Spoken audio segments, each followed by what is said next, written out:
Hello दोस्तों, नमस्कार। आप कैसे हैं? मैं आशा करूंगा कि आप लोग बहुत अच्छे होंगे। दोस्तों, आज की इस वीडियो में हम लोग क्लास 10th का केमिस्ट्री का जो फर्स्ट चैप्टर है, फर्स्ट चैप्टर का नाम क्या है? रासायनिक अभिक्रिया एवं समीकरण। तो उसके सारे ऑब्जेक्टिव को हम लोग आज की इस वीडियो में कवर किए हैं और सारे ऑब्जेक्टिव को आज हम देखने वाले हैं। तो आपसे मैं रिक्वेस्ट करूंगा कि आप इस वीडियो को शुरू से लेकर के अंत देखें, क्योंकि जितने भी ऑब्जेक्टिव मैं आप सभी को भी कराने वाला हूँ, इससे ज़्यादा आपको पार्ट एक से ऑब्जेक्टिव इम्पोर्टेंट नहीं निकलेगा। जितने भी इम्पोर्टेंट है सारे इस वीडियो में मिल जाएंगे। तो चलिए आज की इस वीडियो को शुरू करते हैं। बट इसमें थोड़ा सा एक कंडीशन और है कि आपको सभी में आंसर आपको यहाँ पर मिलेगा, सभी में। ऐसा इसीलिए क्योंकि जो मेरा पीपीटी बनाया हुआ था वो किसी कारणवश गलती हो गया, और जो आपको डालने के लिए ग्रुप में जो हम पीडीएफ बनाए थे वो बचा हुआ है, तो उसके लिए उससे उससे हम वीडियो बना रहे हैं आप सभी के लिए, पीपीटी डिलीट होने के कारण। कोई बात नहीं, एडजस्ट करिएगा, बस केवल आप लोग याद करते हुए चलिएगा, और मैं आशा दिलाता हूँ कि लास्ट होते होते आपको सारे ऑब्जेक्टिव याद दिला दूंगा। चलिए आज का पहला नंबर क्वेश्चन से वीडियो की शुरुआत करते हैं। देखिएगा, पहला नंबर क्वेश्चन आप लोग के सामने क्या है। कहता है कि जब एक मिनट कहता है कि जब धातुएं जल के साथ अभिक्रिया करेंगी तो अब कौन सी गैस उत्सर्जित होगा।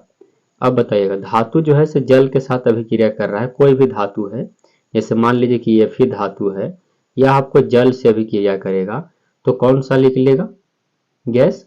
तो आपको हाइड्रोजन गैस निकलेगा। कहीं ऑप्शन में दिखाई दे रहा है तो देखिएगा हाइड्रोजन गैस, और आंसर भी आप लोग यहाँ नीचे देखते हुए चलिएगा। चलिए आगे बढ़ते हैं।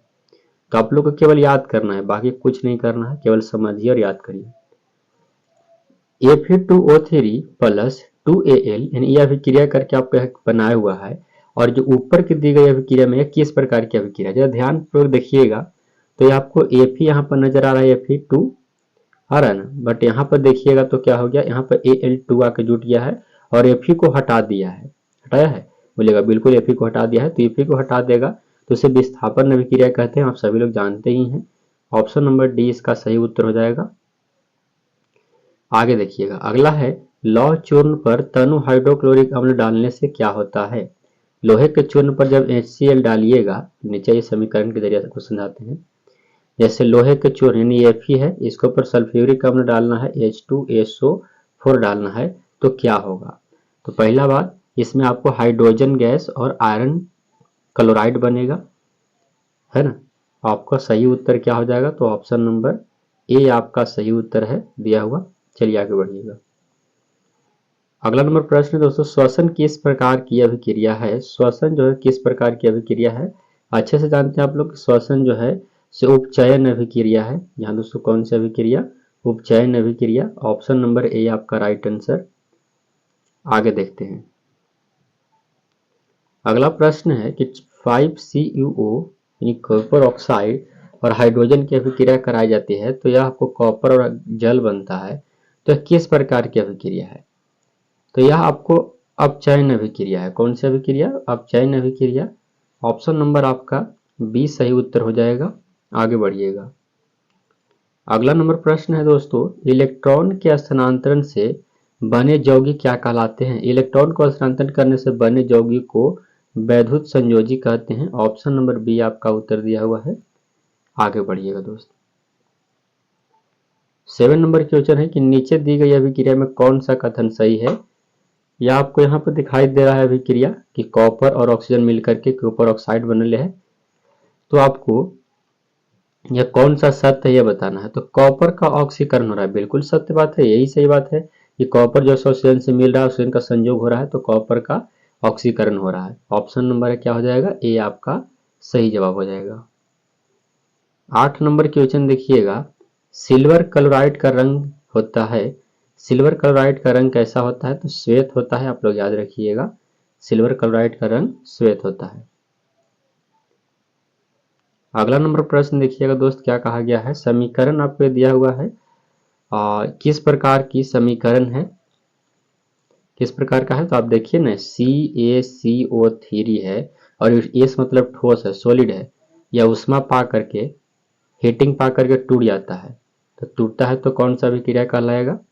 तो यह आपको अपघटन अभिक्रिया है, या अपघटन या वियोजन एक ही होता है, तो ऑप्शन नंबर ए आपका सही उत्तर हो जाएगा। अगला नंबर प्रश्न है दोस्तों, साग सब्जियों को विघटित होकर कंपोस्ट बनना किस अभिक्रिया का उदाहरण है? तो शाक सब्जियों का विघटित होकर के टूट करके कंपोस्ट बनना जो है किस प्रकार की अभिक्रिया है? ऑप्शन और नीचे दिए गए हैं। तो यह जो है दोस्तों आपको ऊष्मा क्षेपी अभिक्रिया है। कौन सी? तो ऊष्मा क्षेपी अभिक्रिया। ऑप्शन नंबर बी इसका सही उत्तर है। आगे बढ़िएगा। अगला नंबर क्वेश्चन आप लोगों के सामने है, निम्न में से कौन सा उत्पाद लेड नाइट्रेट को गर्म करने पर प्राप्त होता है? जब लेड नाइट्रेट को गर्म करिएगा तो उसमें आपको NO2 और आपको O2 मिलेगा, यानी ऑप्शन नंबर डी इसका सही उत्तर हो जाएगा, नाइट्रोजन ऑक्साइड और ऑक्सीजन। आगे बढ़िएगा। अगला नंबर क्वेश्चन दोस्तों, निम्न में से कौन सी सही है, मतलब कौन सही है? तो सही उत्तर देखिएगा, Na2CO3 इंटू 5H2O नहीं होता है, 10H2 रहता तो हो जाता है। या फिर NaH लिखा हुआ है, Na2 लिखा हुआ है, Na2 यही वाला तो सही। अभी तो बोल ही रहे थे कि Na2CO3 इंटू 10H2O रहता तो सही होता। तो ऑप्शन नंबर कौन सा? तो बी आपका सही उत्तर हो जाएगा। याद रखिएगा क्या? बी इसका सही उत्तर। आगे बढ़िए। अगला क्वेश्चन है, लोहा से जिंक को लेपित करने की क्रिया को क्या कहते हैं? कि लोहा से जिंक को लेपित करने की क्रिया को क्या कहते हैं? तो इसको गैल्वेनीकरण कहते हैं। ऑप्शन नंबर इसका बी सही उत्तर है। आगे बढ़िए। 14 नंबर प्रश्न है, क्या कहा गया है? जस्ता तथा तनु हाइड्रोक्लोरिक अम्ल की अभिक्रिया के फलस्वरूप निम्न में से कौन सा गैस निकलेगा? तो जस्ता यानी आपको Cu की अभिक्रिया हाइड्रोक्लोरिक अम्ल HCl से कराइएगा तो वह आपको जो बनेगा वो कौन सा गैस निकलेगा? तो गैस आपको हाइड्रोजन निकलता है, H2। ऑप्शन नंबर कौन सा? तो बी आपका, यानी ऑप्शन नंबर यहाँ सी सही उत्तर हो जाएगा। 15 प्रश्न देखिए क्या कहा गया है, कोई तत्व ऑक्सीजन के साथ अभिक्रिया करके उच्च गलनांक वाला यौगिक निर्मित करती है। यह यौगिक, चलिए इसका क्या हो जाएगा, मतलब निर्मित करती है। यह जो है यौगिक में जल विलेय है, यह तत्व क्या हो सकता है? तो कैल्शियम। ऑप्शन नंबर कौन सा? ए दिया हुआ आंसर आपका, और 2012 में पूछा हुआ भी क्वेश्चन है। आगे बढ़िएगा। अगला नंबर प्रश्न है, निम्नलिखित अभिक्रियाओं में अपघटन की अभिक्रिया कौन है? तो निम्नलिखित अभिक्रिया में अपघटन की अभिक्रिया कौन सा है? तो सही उत्तर अपघटन आप लोग को कौन नजर आ रहा है? तो अपघटन आपको यही तो है, ऑप्शन नंबर सी आपका सही उत्तर, जो कि टूट करके यह बना हुआ है। 17 नंबर क्वेश्चन देखिएगा, नीचे दी गई अभिक्रिया के संबंध में कौन सा कथन सत्य है? नीचे यह अभिक्रिया दिया हुआ है, कौन सा कथन सत्य है आपको यह बताना है। तो आपको कहीं नहीं जाना है, इतना ही दो युग में आंसर हम लोग पता कर ले। कार्बन उपचयी हो रहा है, बिल्कुल कार्बन, हाँ बिल्कुल कार्बन उपचयी हो रहा है। ऑप्शन नंबर आपका ये सही उत्तर हो जाएगा इसका, और 18 का सी में पूछा हुआ है कंपार्टमेंटल में। अगला नंबर क्वेश्चन है कि निम्नलिखित में से कौन संयोजन अभिक्रिया है? जो दो जुड़ करके एक बड़ा सा निर्माण करता है तो वही संयोजन अभिक्रिया कहलाता है। तो कौन सा ऐसा है? तो सही उत्तर आपका हो जाएगा ऑप्शन नंबर ए सही उत्तर हो जाएगा, ऑप्शन नंबर ए। अगला नंबर क्वेश्चन आप लोगों के सामने है कि निम्नलिखित अभिक्रिया में से कौन विस्थापन अभिक्रिया है? विस्थापन जो कि 19 के कंपार्टमेंटल और 21 के सेकंड शिफ्ट में पूछा हुआ क्वेश्चन है, तो ध्यान से देखिएगा। आपसे पूछा गया विस्थापन अभिक्रिया, यह तो बिल्कुल नहीं है ना, यह भी नहीं है और यह भी नहीं है। अभी देखिएगा, आपको एक मिनट देख लेते हैं जरा। विस्थापन अभिक्रिया देख करना है ना, तो Fe यहाँ पर नजर आ रहा है, यहाँ पर CuSO4 है, यहाँ देख रहे हैं तो Fe जुट गया है और CuSO4 यानी SO4 में से Cu को बाहर ही निकाल दिया, इसको हटा दिया है, यानी ऑप्शन नंबर सी आपका सही उत्तर सही दिया हुआ है। अगला नंबर प्रश्न है, लौह चूर्ण पर तनु हाइड्रोक्लोरिक अम्ल को अभिक्रिया में क्या होता है? तो इसमें क्या होता है? सही उत्तर हाइड्रोजन गैस एवं आयरन क्लोराइड बनता है। ऑप्शन नंबर आपका ये सही उत्तर हो जाएगा। 21 नंबर क्वेश्चन देखिए क्या कहा गया है, निम्नलिखित में से कौन एक अपघटन अभिक्रिया का उदाहरण नहीं है?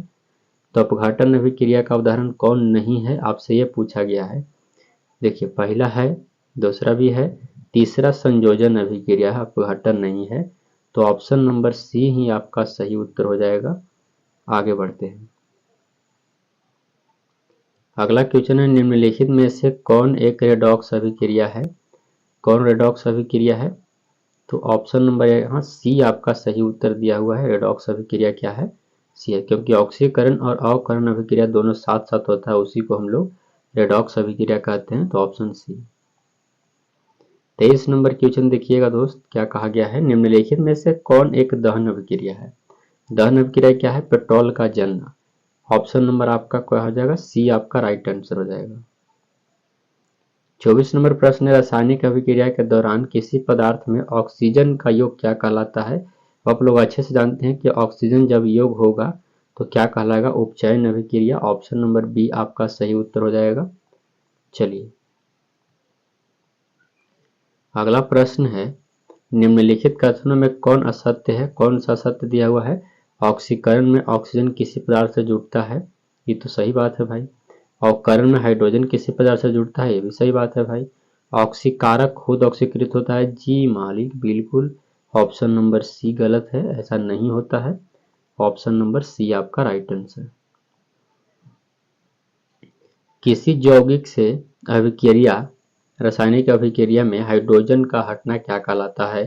तो हाइड्रोजन से हटेगा तो उसको क्या कहते हैं? रेडॉक्स अभिक्रिया कहा जाता है। ऑप्शन नंबर आपका सी राइट आंसर हो जाएगा, याद रखिएगा सी। अगला है कि किसी वस्तु को हवा में जलाने के लिए एक निश्चित निम्न ताप की आवश्यकता होती है, जो क्या कहलाता है? किसी वस्तु को हवा में जलाने के लिए एक निश्चित न्यूनतम ताप की आवश्यकता होती है, उसे हम लोग ज्वलन ताप कहते हैं, है ना। ऑप्शन नंबर बी, ये सब छोड़िए, बी इसका सही उत्तर है। चलिए आगे बढ़िएगा। अगला नंबर क्वेश्चन है कि एक भूरे रंग का चमत्कार तत्व एक्स को वायु में उपस्थिति में गर्म करने पर वह काले रंग का हो जाता है, तो उस तत्व का क्या नाम है? आइए ऑप्शन के जरिए जानते हैं कि उस तत्व का नाम कॉपर है। Cu आपका राइट आंसर। 29 नंबर क्वेश्चन दिखाई दे रहा है दोस्तों, क्या कहा गया है? ध्यानपूर्वक देखिएगा। सोडियम सल्फेट और बेरियम क्लोराइड के बीच अभिक्रिया करा के यह बनाया जाता है, तो यह अभिक्रिया कौन सी अभिक्रिया है? तो देखिए सोडियम में से भी आपको सोडियम हट गया, यहाँ से यहाँ बेरियम जुट गया है, और आगे देखिएगा तो एकरा में से एन इधर चला गया है और Cl भी एकरा में चला गया है, यानी दोनों आपस में किया है। तो इस तरह से क्या हो जाएगा? ये द्विविस्थापन अभिक्रिया हुआ। जब दो तत्व इधर से उधर जाते हैं तो द्विविस्थापन अभिक्रिया कहलाता है, आप सभी लोग जानते ही हैं। आइए 39 नंबर क्वेश्चन देखिएगा दोस्त, क्या कहा गया है? 1 मिनट। 30 नंबर क्वेश्चन, जिंक और कॉपर सल्फेट अभिक्रिया करके जिंक सल्फेट और कॉपर बनाता है, तो किस प्रकार की अभिक्रिया है? तो यहाँ पर देख सकते हैं कि जिंक है और यहाँ पर Cu से हटा करके Cu को बाहरी कर दिया गया है, मतलब कौन सी अभिक्रिया है? तो विस्थापन अभिक्रिया है। ऑप्शन नंबर बी आपका सही उत्तर हो जाएगा। अगला नंबर क्वेश्चन है इस तरह से आपको, तो यह कौन सी अभिक्रिया है? आप अच्छे से जानते हैं यह संयोजन अभिक्रिया है, जो इनमें से कोई नहीं है। चलिए नीचे ही देखते हैं, नीचे ऑप्शन होगा ऑप्शन नंबर सी, यानी संयोजन अभिक्रिया हो जाएगा राइट आंसर। आगे बढ़िएगा। 32 नंबर क्वेश्चन आप लोग के सामने है दोस्त, CaO प्लस H2 यानी कॉपर ऑक्साइड और जल के बीच अभिक्रिया होता है, तो क्या होता है? कौन सी अभिक्रिया? तो संयोजन अभिक्रिया कहलाएगा। ऑप्शन नंबर आपका बी ए राइट आंसर हो जाएगा। बाकी और समीकरण इधर नहीं लिखा हुआ है, उसके लिए मैं क्षमा चाहूंगा। आगे देखिएगा, ऊष्मा के द्वारा की गई वियोजन अभिक्रिया को क्या कहते हैं? तो उसे ऊष्मीय वियोजन कहते हैं। ऑप्शन नंबर बी आपका राइट आंसर हो जाएगा दोस्त। 34 नंबर क्वेश्चन देखिएगा, क्या कहा गया? जिन अभिक्रियाओं में ऊर्जा अवशोषित होती है उन्हें कहते हैं, तो ऊर्जा अवशोषित होगा, खिंचाव होगा तो उसे ऊष्मा शोषी अभिक्रिया कहते हैं, और जब निकलेगा तो ऊष्मा क्षेपी अभिक्रिया कहते हैं। 35 नंबर क्वेश्चन का क्या है? वे अभिक्रियाएं जिनमें अभिकारकों के बीच आयनों का आदान प्रदान होता है क्या कहलाता है? आयन का आदान प्रदान की बात कर ले तो उसको हम लोग क्या कहते हैं? द्विविस्थापन अभिक्रिया। द्विविस्थापन अभिक्रिया। ऑप्शन नंबर डी इसका सही उत्तर। अगला है दोस्तों कि जब कोई धातु अपने आसपास अम्ल, आर्द्रता आदि के संपर्क में आती है तब ये संक्षारित होती है, और इस प्रक्रिया को क्या कहते हैं? तो संक्षारण कहते हैं, यानी जंग लगना भी इसको कहा जाता है। ऑप्शन नंबर सी आपका राइट आंसर हो जाएगा। आगे देखिएगा, अगला प्रश्न है, रासायनिक अभिक्रिया के दौरान किसी पदार्थ में ऑक्सीजन का ह्रास क्या कहलाता है? ऑक्सीजन का ह्रास क्या कहलाता है? तो ऑक्सीजन का ह्रास कहलाएगा आपको अपचयन, याद रखिएगा। ऑप्शन नंबर बी आपका राइट आंसर। यहाँ पर संचारण नहीं होगा, गलत दिया हुआ है। अगला देखिएगा, अगला है अवक्षेपण अभिक्रिया से किस प्रकार का लवण प्राप्त होता है। तो अवक्षेपण अभिक्रिया से आपको दोनों प्रकार के लवण मिलेंगे। ऑप्शन नंबर सी आपका राइट आंसर हो जाएगा। एक मिनट, सी कैसे, यहाँ पर बी है क्या, अवक्षेपण अभिक्रिया से अवक्षेपण अविलेय, हाँ हो सकता। चलिए इसका हम लोग बाद में करेंगे, समझ आएंगे इसके लिए। देखिएगा यहाँ पर दिया हुआ है आपको जो समीकरण, और इसको बताना है कि यह कौन सा अभिक्रिया है। ऐसे बहुत से समीकरण को हम लोग देखें, यह विस्थापन अभिक्रिया है। अगला क्या कहा गया है कि वायुरोधी बर्तनों में खाद्य सामग्री रखने से उपचयन की गति क्या होती है। तो धीमी हो जाती है। ऑप्शन नंबर आपका ए राइट आंसर हो जाएगा, जिससे आपका भोजन खराब नहीं होता है। अगला प्रश्न है दोस्तों, जिंक तथा सल्फ्यूरिक अम्ल के बीच अभिक्रिया से निम्न में से कौन सी गैस निकलेगा। तो हाइड्रोजन गैस निकलेगा। आगे बढ़ते हैं, 42 नंबर क्वेश्चन देखिएगा क्या कहा गया है, रासायनिक अभिक्रिया में भाग लेने वाले पदार्थ को क्या कहते हैं। तो रासायनिक अभिक्रिया में भाग लेने वाला पदार्थ क्या कहलाता है। तो उसे क्या कहते हैं, अभिकारक कहते हैं, या कभी कभी आपको उसका नाम प्रतिकारक भी मिलेगा। तो याद रखिएगा, अभिकारक प्रतिकारक दोनों क्या है, एक ही है। आइए लास्ट क्वेश्चन देखते हैं हमारा आज का। समीकरण H2 और O2 जल बनाता है मिलकर के, तो संयोजन अभिक्रिया होगा। ऑप्शन नंबर ए आपका राइट आंसर। तो दोस्तों मैंने आपको फर्स्ट चैप्टर केमिस्ट्री का उसका 43 क्वेश्चन कराए, और काफ़ी इंपॉर्टेंट क्वेश्चन थे। इससे ज़्यादा आपको एग्जाम में देखने को नहीं मिलेगा एक पार्ट सब्जेक्टिव।